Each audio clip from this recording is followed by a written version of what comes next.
Queridos, se 3 semanas atrás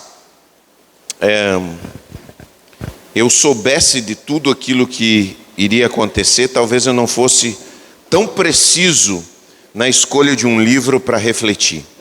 3 semanas atrás, o Senhor colocou no meu coração refletir sobre o livro de Neemias.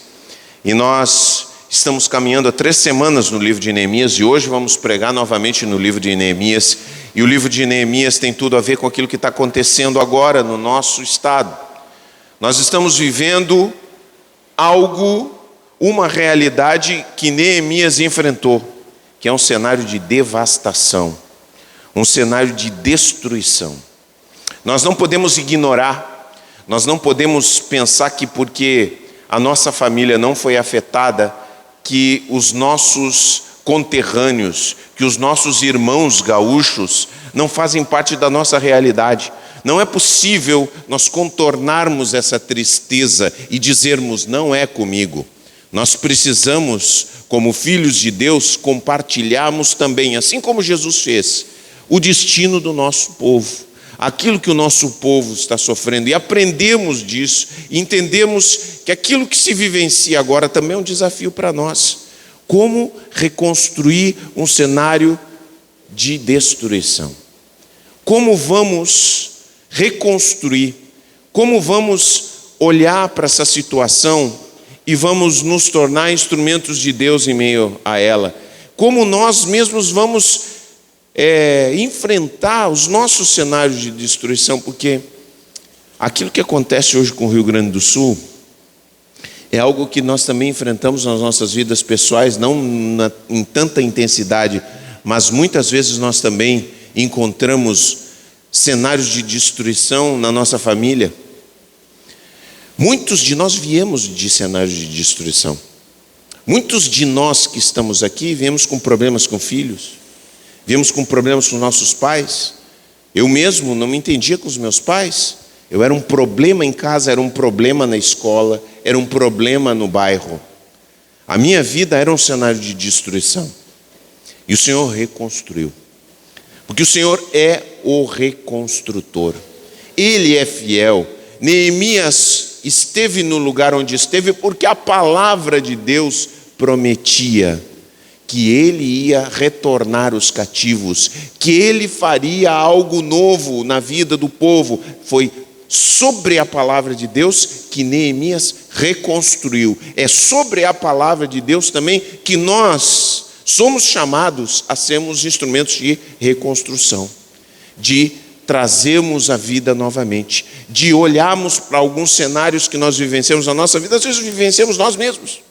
Alguns de nós que estamos aqui olhamos para o espelho, olhamos para a nossa vida e nos sentimos destruídos, nos sentimos devastados também, pessoalmente, por situações, por contextos, por coisas que vieram na nossa vida que nós nunca imaginamos.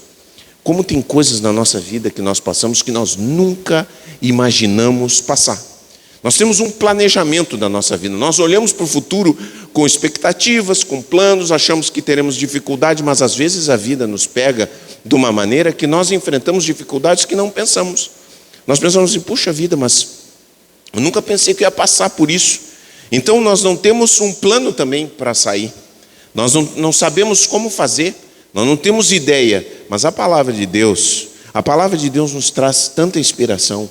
O livro de Neemias nos traz tanta inspiração e nos mostra alguns caminhos que nós precisamos tomar baseados na palavra, baseados em Deus, para nós vencermos, para nós reconstruirmos cenários de destruição, não somente no Rio Grande do Sul, não somente em Canoas, não somente em São Leopoldo, não somente em Porto Alegre, mas também nas nossas vidas, e seja qual for a dificuldade que nós vamos enfrentar, a devastação que possamos encontrar nas nossas vidas, Deus tem a capacidade, o poder de reconstruir todas as coisas.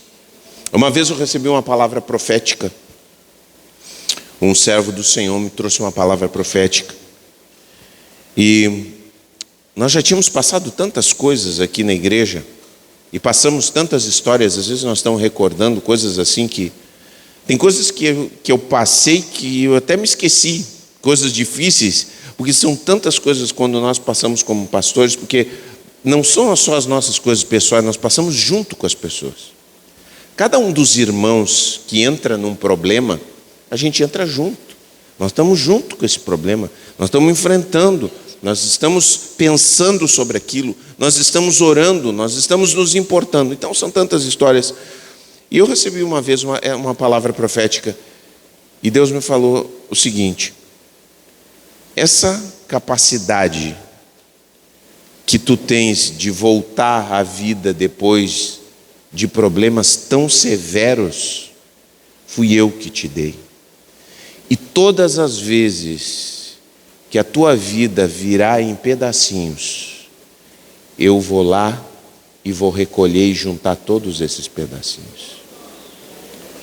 Essa palavra não é uma palavra exclusiva para a minha vida.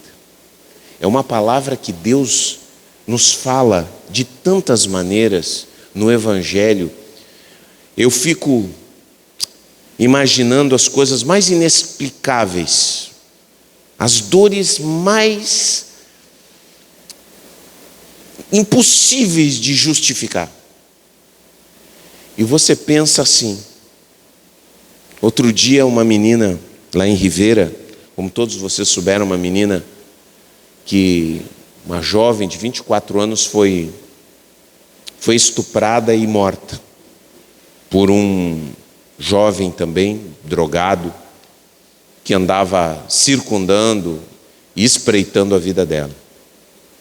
Eu fiquei refletindo sobre tudo aquilo que aconteceu e fiquei afetado também por que aconteceu, porque envolvia gente que eu conhecia também. E me veio uma palavra no meu coração, que em Cristo Jesus, Cristo sofreu todas as dores do mundo. Todas as dores do mundo foram levadas pelo Cristo.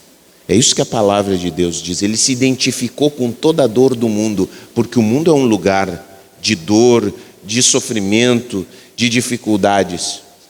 E todo aquele que de alguma forma nesse mundo sofre a dor injusta, a dor inexplicável, morre. A morte de Jesus em Cristo Jesus, e pela graça de Deus se identifica com Cristo, e naquele mesmo momento essa pessoa experimenta a glória da ressurreição. Aquilo mesmo que Jesus disse para o ladrão: hoje mesmo estarás comigo no paraíso. Toda dor inexplicável, ela é absorvida na cruz e transformada em ressurreição. Essa é a última palavra de Deus. Tudo vai acabar bem. Tudo vai acabar bem. E nós estamos diante de uma situação que nos comove, que nos incomoda e também nos remete para os nossos próprios problemas, para as nossas próprias dificuldades. Nós prioritariamente olhamos para os outros e nós somos desafiados.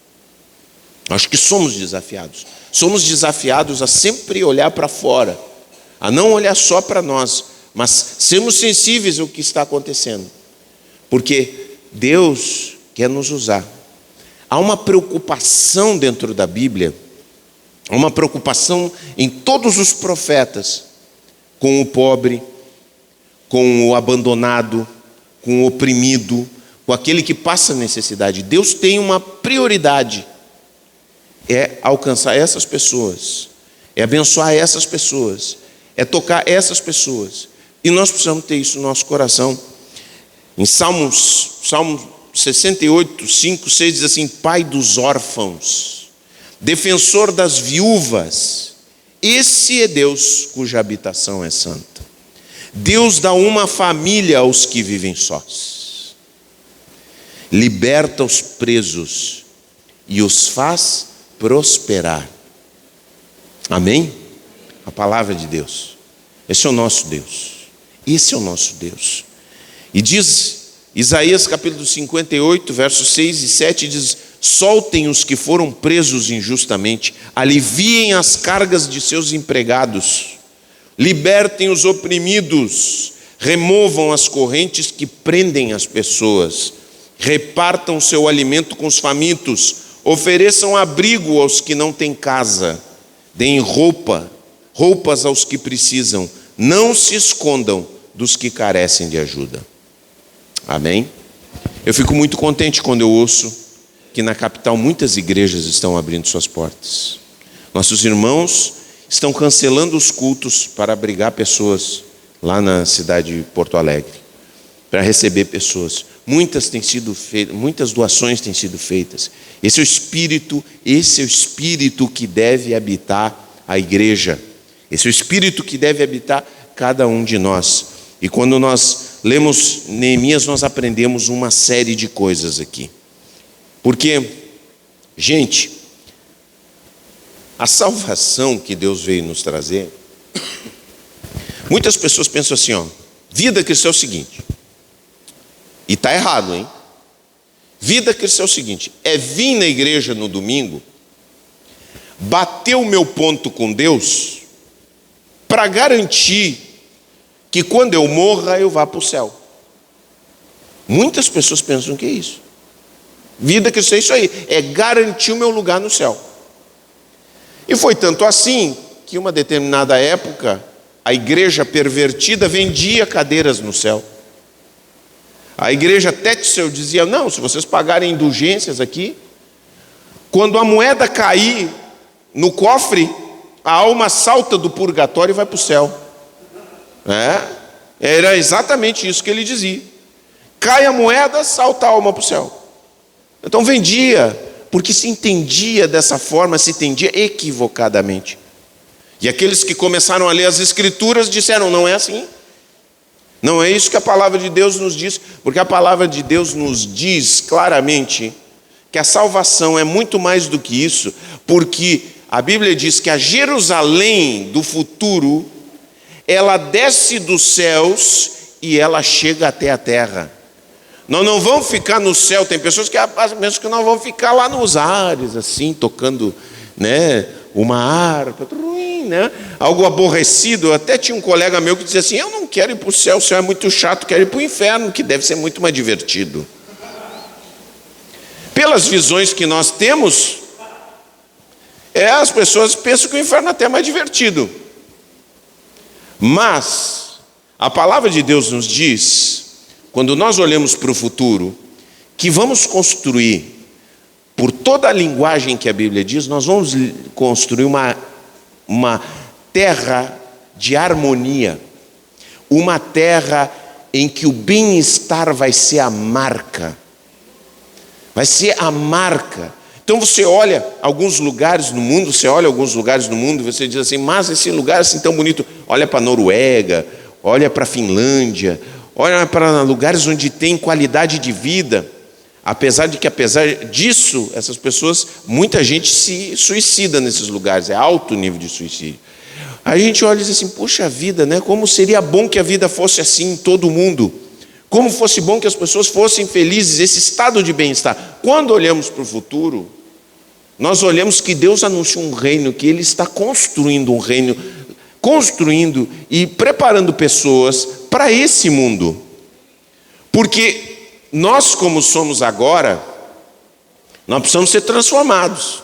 Porque se a gente vai habitar esse mundo do futuro, nós íamos ter alguns problemas, nós íamos começar a esculhambar tudo. Você olha como é que é nesse cenário de destruição. Vejam só como os seres humanos precisam ser transformados.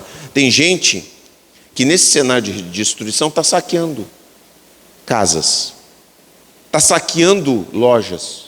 Tem gente que nesse cenário de destruição está aplicando o golpe do helicóptero.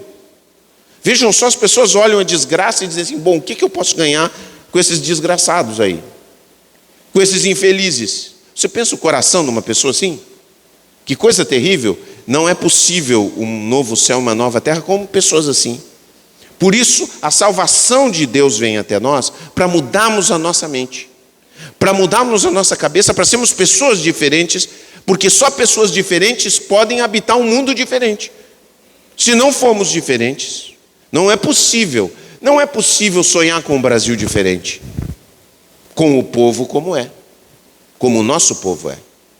O povo é trabalhador, tem gente trabalhadora, mas tem gente preguiçosa também. Tem gente honesta, mas tem corrupto, muito corrupto. Muito corrupto. Às vezes até os que dizem que são cristãos, são. Então Deus está construindo. A salvação é isso. A salvação é Deus antecipando já aqui algumas coisas na nossa vida. Jesus veio fazer isso. Como é que era a vida com Jesus? Como é que era andar com Jesus? Andar com Jesus era experimentar cura. Andar com Jesus era experimentar transformação. Andar com Jesus era se sentir amado. Pedro diz para Jesus: para onde iremos se tu tens as palavras da vida eterna? Por que Pedro diz isso? Porque Pedro está absolutamente apaixonado por Cristo. Eu não tenho outra, eu já andei por tudo que é lado, o que eu estou vendo aqui é algo extraordinário. Então, essa realidade de Jesus, que as pessoas experimentavam quando estavam perto de Jesus, é que Cristo quer que nós experimentemos e quer que nós sejamos canais nos ambientes de destruição que habitamos. Porque a gente também pensa, tudo isso, o que está acontecendo com o clima? Está mudando. Algumas pessoas diziam que não tinha alteração no clima. Nós ouvimos, há uma guerra até a respeito disso. A questão é que os grandes países utilizam recursos naturais sem cuidarem da natureza. Você vê o mar, o que joga de lixo, todas as coisas que nós estamos fazendo com a natureza, abusando da natureza, porque os recursos da natureza não são eternos.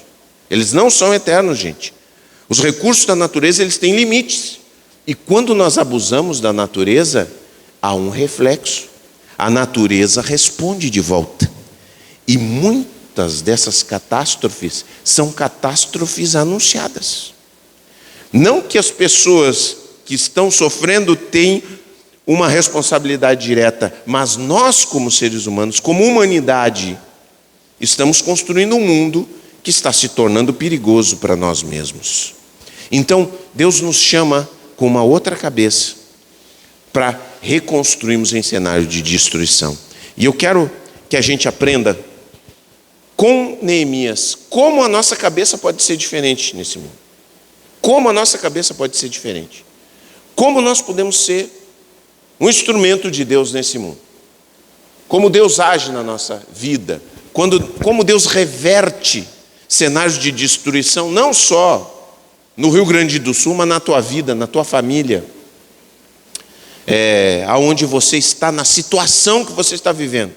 Primeira coisa que nós vemos aqui, até lemos esse versículo e tivemos uma meditação diferente. Mas o que faz Neemias com o povo de Deus? Neemias resgata a identidade deles.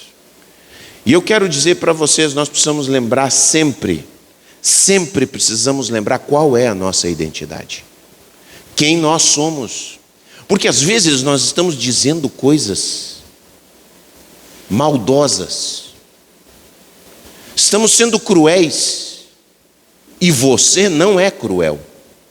Você é um filho de Deus. A sua identidade não é a maldade. Você não é o malvado.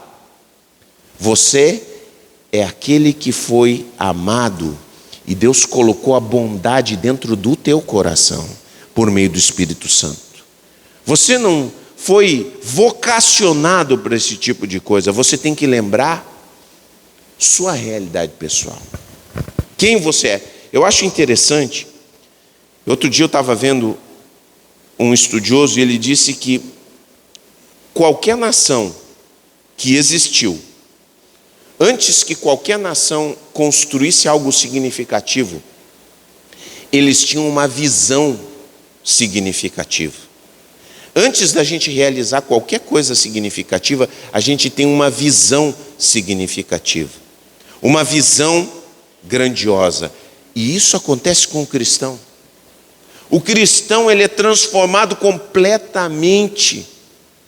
Nós não somos em Cristo apenas pó. Em Cristo Nós somos pessoas cheias de propósito. Nós somos pessoas capacitadas pelo Espírito Santo. Nós somos a habitação de Deus. Você já pensou, você é um templo do Espírito Santo? Você já pensou que Deus não poderia estar mais perto de você do que Ele está agora? Sabia disso? Deus não poderia estar mais perto do que Ele está agora. O que Deus nos chama é nos conscientizarmos, é acordarmos para a realidade. Porque alguns cristãos desenvolvem essa separação e eles acreditam que os abençoados são os líderes. Esses são os abençoados. Não, eu quero dizer que você, que está sentado aí, você é um vocacionado para o bem. Você foi capacitado com todas as ferramentas de Deus para realizar o bem neste mundo. E você precisa entender isso. Então, quando Cristo te chama, você olha para a realidade que está na sua volta e você tem que pensar assim: essa realidade tem a ver com quem eu sou? Você vê seu casamento devastado. Você olha para o seu casamento devastado e você acha que um casamento destruído, você guerreando com a sua esposa guerreando, você dizendo palavras ofensivas, isso condiz com a realidade que você tem no seu coração? Com quem você é? Não, não condiz. Não condiz. Você foi chamado por outra coisa. Nós temos que lembrar disso. Nós não somos lixo. Você não é lixo. Você é abençoado. Você é uma pessoa abençoada. Você é uma pessoa capacitada. Você é uma pessoa chamada. Você não pode esquecer isso. E pode ser que você anda por uns caminhos aí meio tortos, e acontece. Mas você tem que lembrar da onde você veio. Quem é você? Para que Deus te chamou? Levantar a tua cabeça e olhar para a tua realidade e dizer assim: isso aqui tem a ver com quem eu sou? E se não tem, está na hora de começar a caminhar de acordo com quem você é. Amém? É muita coisa. Você está lá no trabalho, pensa nisso. Tem a ver com quem você é, isso aqui que está acontecendo? Essa realidade? Então, o resgate da identidade é uma das coisas mais fundamentais que nós precisamos ter. Primeira coisa. Agora, segunda coisa que eu acho que é a mais importante de tudo que eu vou falar hoje. Talvez tudo que eu vou falar gira em torno disso. Tá? Reverter cenários de destruição. Segunda coisa fundamental, gente. Presta bem atenção nisso. Nós precisamos ter um espírito empreendedor. Um espírito empreendedor. Uma vez que Deus nos encheu do poder do Espírito Santo, uma vez que Deus nos deu um propósito, uma vez que Deus nos deu sua palavra, uma vez que Deus nos acompanha, eis que estou convosco todos os dias, até o fim, até a consumação dos séculos. Essa é a palavra de Jesus para nós. Quer dizer, Jesus não suspendeu essa palavra. Ele não parou aí no meio, no ano 1000, e disse assim: ó, gente, aquilo que eu falei para vocês, tá, desisto, esqueço, porque não vai ser assim. Não, permanece essa palavra conosco. Estou sempre com vocês. Então, uma vez que Cristo está conosco, uma vez que a presença de Deus está conosco, que Deus tem nos delineado um caminho, nós precisamos ter que ter um espírito empreendedor. Eu gosto quando Deus fala com Gideão, e Deus diz assim para Gideão: vai nessa tua força. O Gideão estava louco de medo. Gideão estava apavorado. E que força é essa? Às vezes você se pergunta: ô pastor, essas coisas aí são grandiosas demais. Que negócio é esse? Eu me sinto tão prosaico, tão comum, tão sem nenhuma importância. Talvez na sua família nunca deram importância para você, como fizeram com Davi. Mas Deus escolhe dentre os esquecidos pessoas para serem reis. É assim. Deus escolhe entre os desprezados pessoas para serem usados por Ele. Deus escolhe entre os caras mais problemáticos pessoas para usar. Os loucos, Deus usa louco. Amém? Usa ou não usa? Deus não usa loucuras, mas usa loucos. Deus pega umas pessoas improváveis. Eu sei que é isso. Deus pega pessoas improváveis, essa é a pessoa que não. E daqui a pouco, até uma pessoa, você nem imaginava, Deus está usando na tua vida. Então nós temos que saber que se Deus tem feito tantas coisas, nós temos que ter um espírito empreendedor. Quantos de vocês já foram em Gramado? Ó, Gramado também está com problema. Não é tanto quanto as outras cidades. Quem é que já foi a Gramado aí?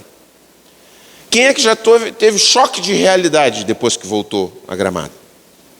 Você chega, vai lá em Gramado, passeia pelas ruas, que limpeza, meu Deus do céu. Você olha assim, que limpeza. E olha aqui em Pelotas, aí você chega em Pelotas. Né? Chega em Pelotas, você já pelo cheiro, você já começa a sentir que está chegando em Pelotas. Né? Começa a sentir aquele cheirinho na entrada da cidade. Meu Deus do céu, olha só. Tive agora há pouco em Gramado, agora em Pelotas, que é isso? Aí, qual é a diferença de Gramado para Pelotas? Aí você vai dizer, muitas, pastor. Deixa eu ver aqui, ó, contar nos dedos tem muitas para dizer. Eu vou dizer uma coisa que diferencia Gramado de Pelotas: o espírito empreendedor. O espírito empreendedor das pessoas. O espírito empreendedor, tem muitas pessoas que têm um espírito empreendedor baseado na arrogância. Eu sou bom. Eu tenho boas ideias, eu sou melhor do que essa gente. Tipo Silvio Santos, assim. O Silvio Santos é uma confiança. Você vê a história do Silvio Santos, cara, eu nunca vi. É uma confiança extraordinária. É um homem fora de série, reconheço. É um homem que é difícil, né? Um cara com essa capacidade, com essa sagacidade, com essa, né, sair de um ponto onde está, realmente. Agora, eu quero dizer uma coisa para vocês. O cristão, ele tem um outro ponto de partida. Ele tem um ponto de partida de que Deus colocou ele num grande propósito. Nós estamos envolvidos numa empresa que não é a nossa. Nós temos um chefe que é todo poderoso. Então nós temos toda a razão e todo o motivo e toda a força para empreender para o reino de Deus.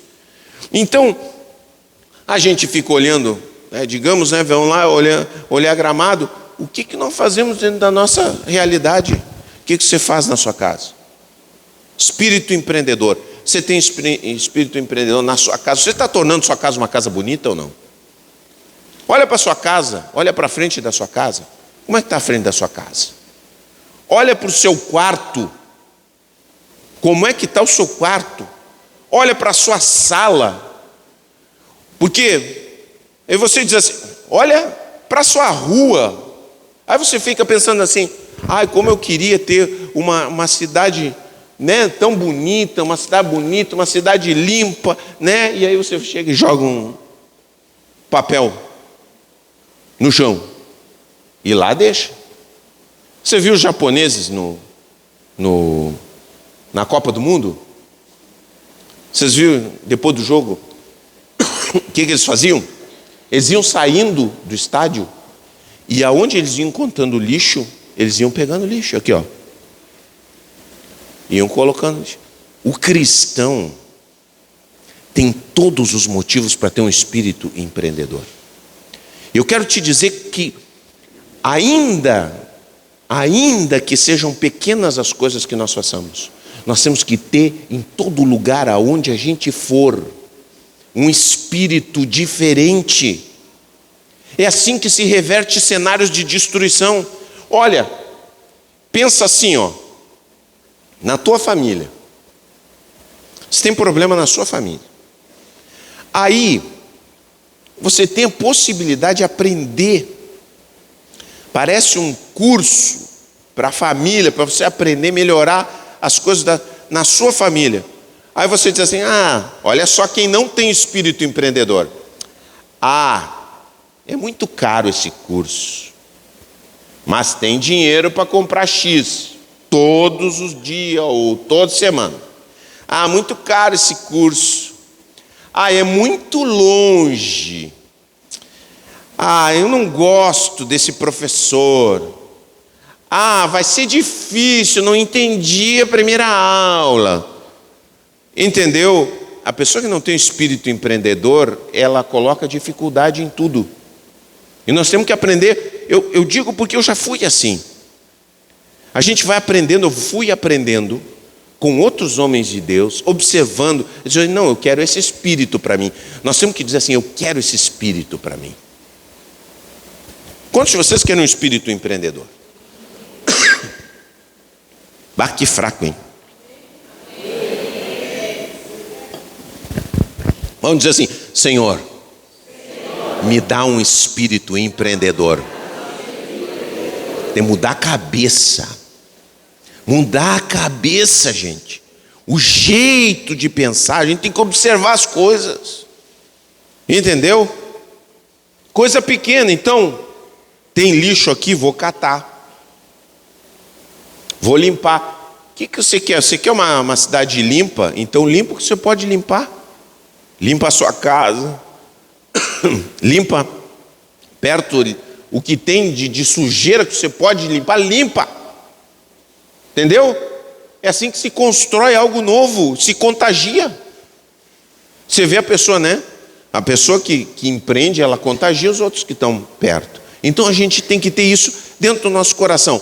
E como é que pensa uma pessoa empreendedora? Eu vou dar um segredo para vocês aqui.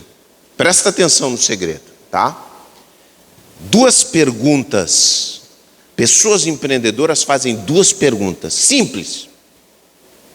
Tá? Simples. 2 perguntas muito simples. Que é o seguinte: o que é que eu posso ajudar? A primeira pergunta. O que eu posso ajudar? Gente, quando você chegar num lugar e fizer essa pergunta, você já começou a ficar revolucionário. Você já começou a se destacar. Você que trabalha, não fica só recebendo ordens. Diz assim: faz isso aqui, limpa essa parte aqui. Aí você só fica limpando ali o que te disseram para fazer. O cara tem espírito empreendedor. Pensa: o que eu posso ajudar? Como eu posso ajudar essa empresa a melhorar? Como eu posso ajudar essa família? Eu sempre digo para os meninos lá em casa, estou colocando na cabeça deles. Às vezes, eles chegam e dizem assim: o teu carro. Eu digo: meu carro não, nosso carro. É nosso carro. É nosso. Então é aqui, ó. É a tua casa. Não, não é a tua casa, é nossa casa. Só que, é uma equipe. Somos uma equipe. E se somos uma equipe, todos nós somos responsáveis. E somos os responsáveis, como eu posso ajudar? Tua empresa. Você não pode dizer a empresa do padre. É minha empresa também. O que eu estou fazendo. Meu negócio também. Então, como eu posso ajudar? Primeira pergunta básica. Ministério. Na igreja, como eu posso ajudar? Primeira pergunta. Quando você faz essa pergunta, você começa a enxergar as coisas que você pode fazer. Você começa, a cabeça abre. Não é só dizer assim: qual é o meu trabalho? O meu trabalho é bater com o martelo nesse prego. Aí você fica que nem aquele filme do Charles Chaplin. Você fica lá. Vai, né? Produções sérias, você não pensa mais. Como eu posso ajudar? Segunda pergunta simples: quais são as necessidades desse lugar? Quais são as necessidades? Quais são as necessidades da igreja? Você já viu? Às vezes, aí você tem uma dica. As coisas que você critica. Pensa as coisas que você critica o pastor lá dentro da sua casa, que você está almoçando, começa a falar mal do pastor, da pastora. Porque o pastor podia fazer isso, porque o pastor podia fazer aquilo ali, aquele outro. ele deveria fazer desse jeito, não deveria... Bom, essas coisas que você acha que nós deveríamos fazer de um jeito, do outro jeito, começa a você fazer. Começa a fazer, começa a se envolver, começa a fazer um projeto para você começar a mudar para melhor a igreja. Amém? O que você acha? Então muda, o que eu posso fazer? Porque às vezes a gente fica nessa. Eu não gosto, eu fico incomodado, eu vou dizer, eu fico incomodado com qualquer pessoa que chegar e ficar só criticando. Porque se você só critica e não traz uma solução, você não contribui. Você não é um empreendedor. E nós precisamos, para cenários de destruição, de empreendedores. O que precisar ser feito, eu vou fazer. Onde tiver que ir, eu vou ir. Eu vou caminhar. Eu vou ajudar. Eu vou estar. Isso é um espírito empreendedor que Deus quer dentro de nós, dentro do nosso coração. Quero que essa igreja seja uma igreja de gente empreendedora, que não fica só esperando. Sabe, você viu uma sujeira lá na igreja, você passou lá na frente, quem passa aqui viu um cocô na frente da igreja. Um dos nossos queridos cachorros aí, os companheiros, tem muitos aí na rua, deixou um cocô na frente da igreja. Olha o espírito empreendedor. Você olha aquilo e você fala, vou ter que falar para os diáconos juntarem. Aí você passa no outro dia, lá está ele seco ali, te olhando, e você olhando para ele, que barbaridade, não juntar isso aqui. Aí você passa o terceiro dia e pisa em cima. Aí você xinga quem vier na sua cabeça. O que é um espírito empreendedor? Bom, vamos limpar isso aí.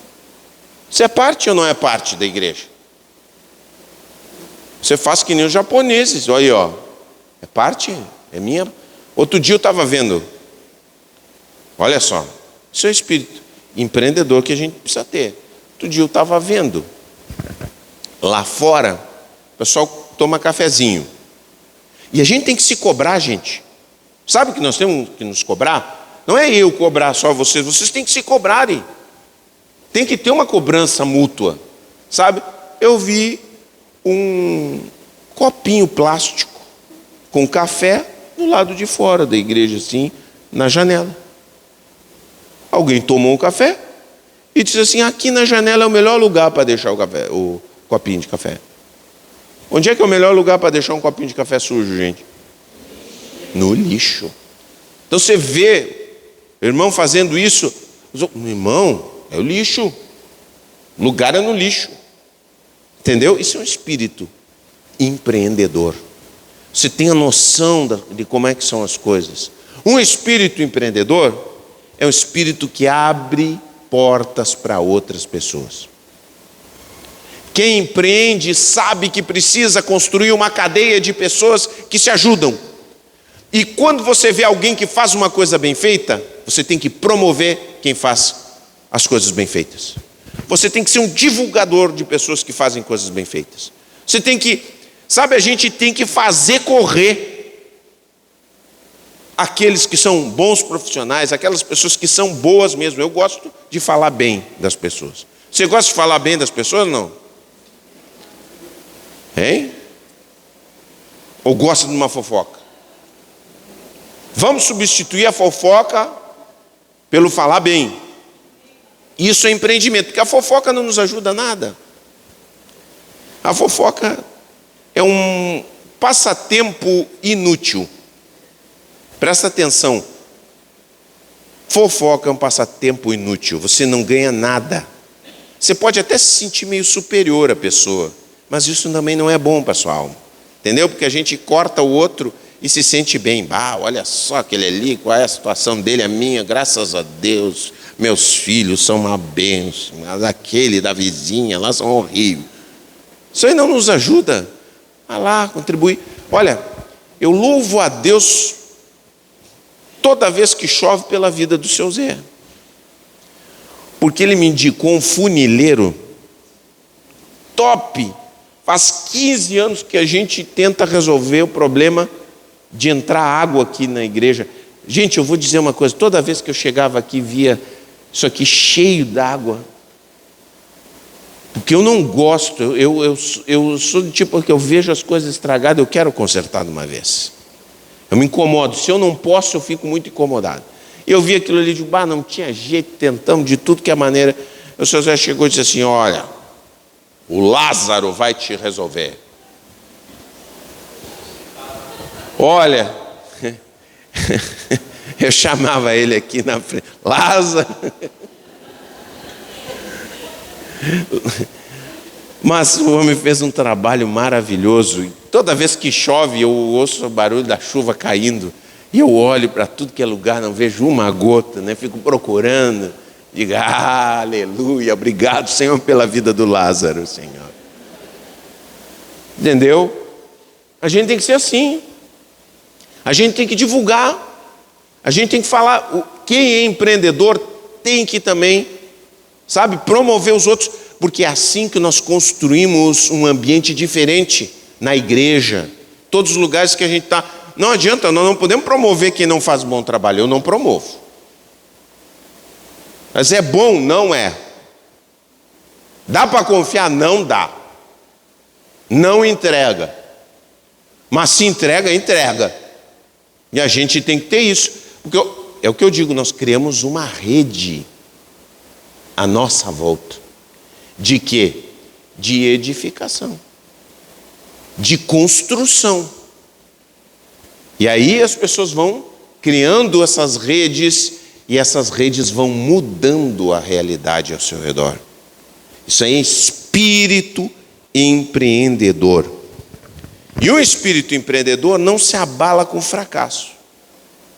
A gente tem muitos fracassos. O grande segredo de ser bem-sucedido é aguentar o fracasso no osso do peito. A gente, para conseguir ser bem-sucedido, a gente precisa fracassar muitas vezes, errar muitas vezes e não se abalar. Você tem fracassado aí? Talvez você esteja no momento que você fracassou em alguma coisa.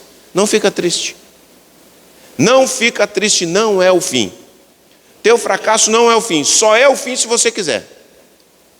Só é o fim se você quiser. Agora, se você não quiser, se você aprender, se você continuar em frente, você vai reverter um cenário de destruição. Mas olha só isso aqui que aconteceu. Você vai reverter. Porque Deus está contigo.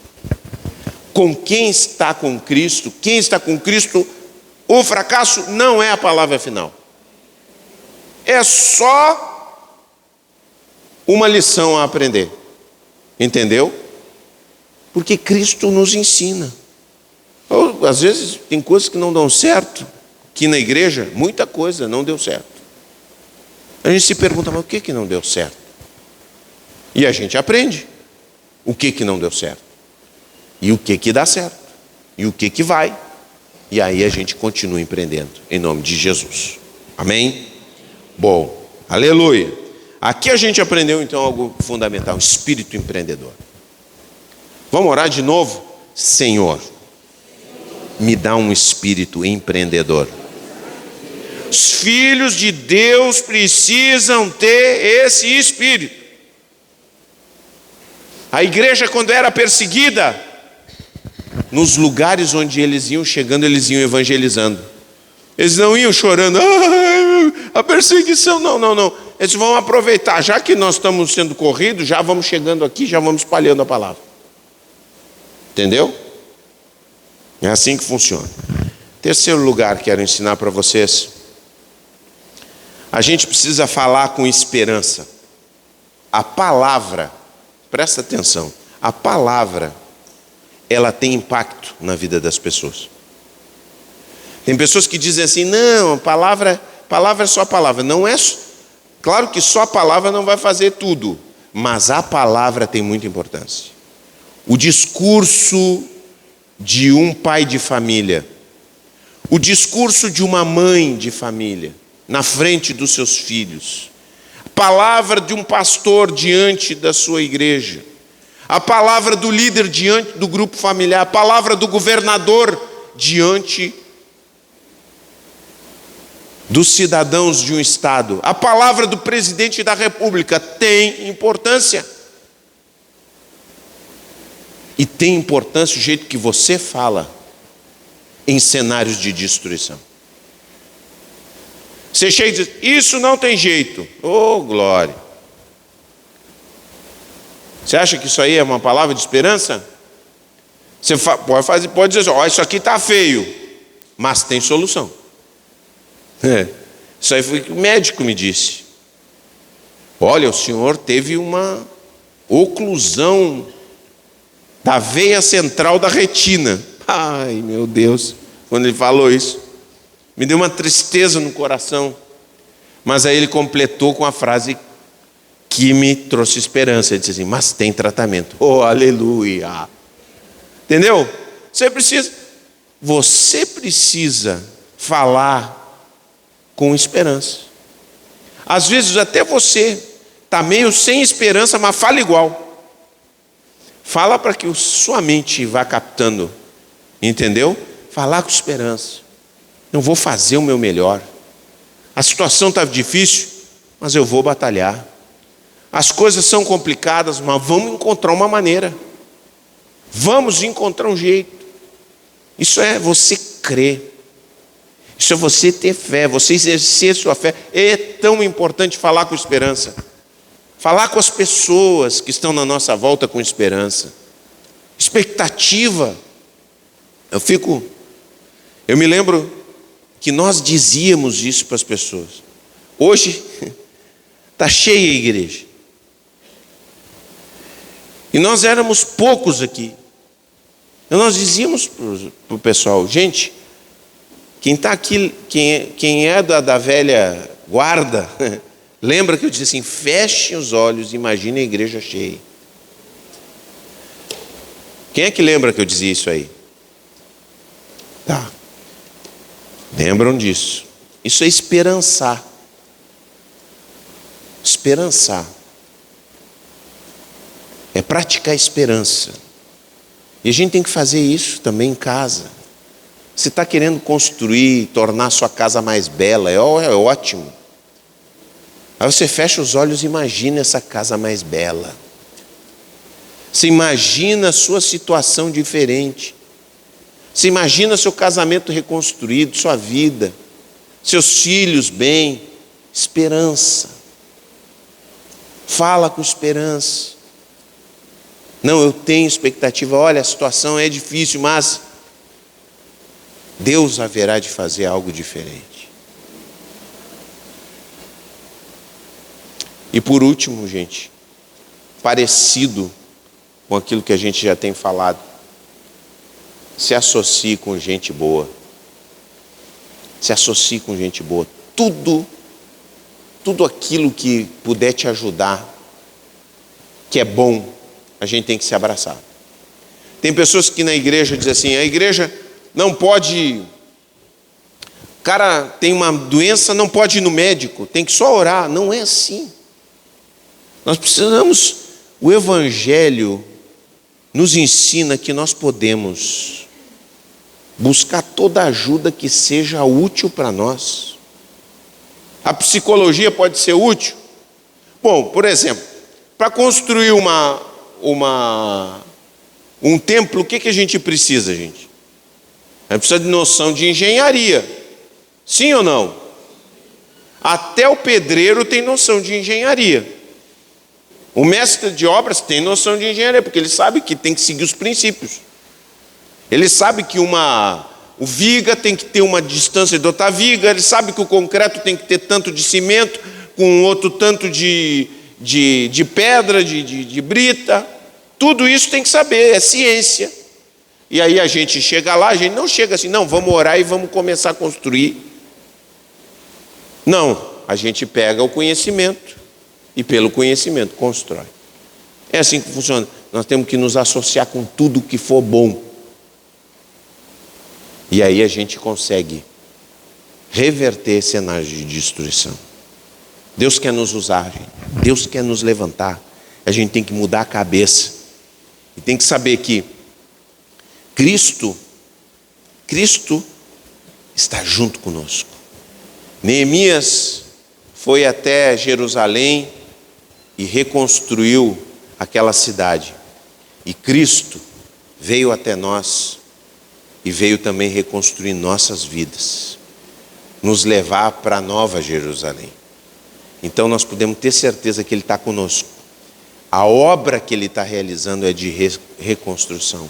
A obra que Ele está fazendo é um cenário muitas vezes triste, mas Ele tem entrado para dentro das nossas vidas. Ele tem entrado nas nossas realidades. Ele não desistiu de nós. Ele está junto conosco e Ele vai nos levar. E se nós nos sintonizarmos com Ele, nós vamos ver grandes coisas sendo feitas. Nós vamos estar envolvidos em uma grande obra. Que Deus possa nos usar como igreja e nos usar cada um de nós individualmente. Em nome de Jesus, vamos ficar de pé.